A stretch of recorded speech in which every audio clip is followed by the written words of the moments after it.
दोस्तों, आज की इस कहानी में मैं बताऊंगी कि कैसे भगवान अपने भक्त की ज़रूरत पूरी करने के लिए, उसकी मदद करने के लिए स्वयं चले आते हैं। नमस्कार दोस्तों, मैं आप सभी का अपने चैनल अनोखे भक्त की कहानी में स्वागत करती हूँ। यह कहानी है मध्य प्रदेश के एक बहुत ही सुंदर गांव की। इस गांव में सर्वत्र हरियाली ही हरियाली थी। पूरा गांव प्राकृतिक संसाधनों जैसे जल, फल, फूल आदि से सुशोभित था। सभी व्यक्ति के ऊपर माँ लक्ष्मी की असीम कृपा थी। सभी को जरूरत की सभी चीजें उपलब्ध थी। इसी गांव में माँ दुर्गा की एक परम भक्त सुशीला अपने एक बेटे, बहू और एक पोते के साथ रहती थी।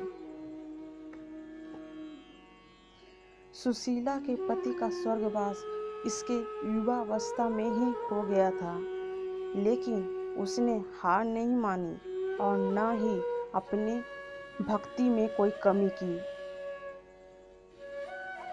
उसने माँ दुर्गा पर विश्वास रखकर उनका नाम जप करते हुए अपने इकलौते बेटे का लालन पालन करती रही। अपनी क्षमता के अनुसार इसने कभी भी अपने बेटे के पालन पोषण में कोई कमी नहीं की। वह दिन भर दूसरे के यहाँ कार्य करती और मन ही मन माता दुर्गा का स्मरण करती रहती और शाम को घर आने के बाद अपने बेटे को खाना खिलाकर फिर से माँ दुर्गा की पूजा करती और ध्यान में बैठ जाती। यही इसकी दिनचर्या थी। उसने अपने बेटे को भी यही शिक्षा दी थी कि वो सदैव माता दुर्गा पर विश्वास रखे, उनके प्रति निष्ठा बनाए रखे। माता दुर्गा सदैव तुम्हारी रक्षा करेंगी और सहायता करेंगी। उसका ऐसा मानना था कि माता दुर्गा कभी भी अपने भक्त के साथ बुरा होने नहीं देती, सदैव अपने भक्त की सहायता के लिए तत्पर रहती है। जो कुछ भी भक्त के जीवन में घटित होता है, वह सब माता दुर्गा की असीम कृपा से उसे शुभ फल ही प्रदान करता है, भले ही व्यक्ति उसका अनुमान लगा पाए या नहीं। धीरे धीरे समय बीतता गया। सुशीला का बेटा भी बड़ा हो गया। माता दुर्गा की कृपा से सुशीला का बेटा का कारोबार भी फलने फूलने लगा। उसकी आर्थिक स्थिति भी काफ़ी अच्छी हो गई। उसके बेटे का चावल का व्यवसाय था। बहुत जल्द ही भक्त सुशीला ने अपने बेटे को अपने पैरों पर खड़ा देखकर बगल के गांव की ही एक सुंदर कन्या से उसका विवाह कर दिया। अब भक्त सुशीला को ऐसा लगने लगा कि उसका जीवन पूरी तरह से खुशियों से भर गया है। लेकिन कुछ समय बाद ही उसके बेटे की पत्नी के व्यवहार में परिवर्तन होने लगा। उसकी बहू ने भक्त सुशीला को अपने परिवार और घर पर बोझ समझने लगी। वह हमेशा इसी कोशिश में लगी रहती थी कि कब यह घर से बाहर हमेशा हमेशा के लिए चली जाए। बहुत जल्दी ही सुरेश ने गांव से दूर एक जगह पर एक बड़ा घर बनवाया। एक दिन जब सुरेश उस नए घर में अपने पत्नी बच्चे के साथ जाने लगा, तभी उसने अपनी बूढ़ी माँ से कहा, माँ, मैं अपनी पत्नी और बच्चे के साथ उस नए घर में रहने के लिए जा रहा हूँ। तभी भक्त सुशीला ने कहा, बेटा, मैं भी तुम्हारे साथ आ रही हूँ ना। तभी बेटे ने कहा, नहीं माँ, आपका और आपकी बहू के बीच बिल्कुल भी नहीं बनता, इसलिए आप इसी घर में रहें। मैं अपनी पत्नी और बेटे के साथ उस नए घर में जा रहा हूँ।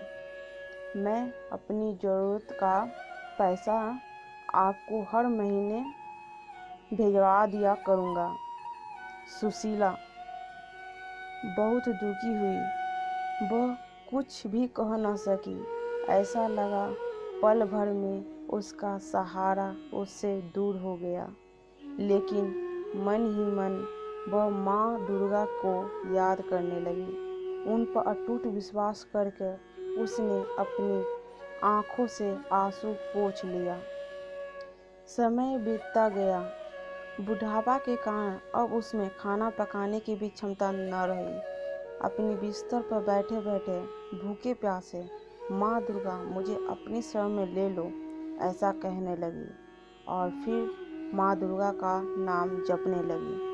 माँ दुर्गा ने अपने भक्त की यह स्थिति को देखकर वह बहुत दुखी हुई और भक्त सुशीला के घर रखे हुए माँ दुर्गा की भव्य प्रतिमा में से अश्रु की धारा बहने लगी। एक समय जब सुशीला भूखी प्यासी सो रही थी, तभी माता दुर्गा की प्रतिमा से एक दिव्य प्रकाश प्रकट होता है और उस प्रकाश से पूरा घर प्रकाशित हो जाता है। साक्षात माता दुर्गा भक्त सुशीला के घर प्रकट हो गई। प्रकाश के तेज से जैसे ही सुशीला की आंखें खुली, तभी माँ दुर्गा ने जगदम्बा नाम की एक साधारण महिला का रूप धारण कर लिया और सुशीला से बोली, मैं यहाँ काम खोजने आई हूँ। अगर आपकी कृपा से यहाँ काम मिल जाता तो बड़ी कृपा होती। सुशीला ने कहा, यहाँ काम तो है, लेकिन काम के बदले 2 समय का भोजन के अतिरिक्त कुछ भी ना दे पाऊंगी। तभी जगदम्बा ने कहा, ठीक है, मुझे स्वीकार है। माँ दुर्गा ने जगदम्बा का रूप लेकर अपने भक्त की बहुत सेवा की। उनकी कृपा और दया दृष्टि से भक्त सुशीला की बेजान हो रहे शरीर में शक्ति और ऊर्जा से भर गई। उसमें इतनी शक्ति आ गई कि वह स्वयं ही अपना सारा काम पुनः करने लगी। इधर उसके पुत्र सुरेश को कठोर दंड मिला, जो धन के घमंड में और पत्नी की बात में आकर अपने कर्तव्य से अलग हो गया था। उसका सारा व्यवसाय नष्ट हो गया और घर भी बिक गया और उसकी पत्नी भी असाध्य बीमारी से घिर गई। सुरेश को अपनी भूल का एहसास हुआ और वह अपनी पत्नी और बेटे के साथ अपनी माँ के पास आ गया और रोने लगा, गिड़गिड़ाने लगा और अपनी गलतियों की माफ़ी मांगने लगा। भक्त सुशीला ने अपने बेटे बहू को माफ़ कर दिया। इधर जब सुशीला ने जगदम्बा को ढूंढने लगी, तभी उसने देखा कि वह दूर खड़ी होकर मंद मंद मुस्कुरा रही है और भक्त सुशीला को देखते ही साक्षात माता दुर्गा के रूप में प्रकट हो गई और सुशीला से कहा, पुत्री, मैं तुमसे अत्यंत प्रसन्न हूँ। मेरा आशीर्वाद सदैव तुम्हारे साथ है। ऐसा कहकर माँ दुर्गा अंतर्ध्यान हो गई। भक्तों, इस कहानी से हमें यह प्रेरणा मिलती है कि चाहे कैसी भी परिस्थिति हो, माँ दुर्गा सदैव अपने भक्त का साथ देती हैं। वह तब तक अपने भक्त को अकेला नहीं छोड़ती जब तक कि उसका जीवन सुखी न हो जाए।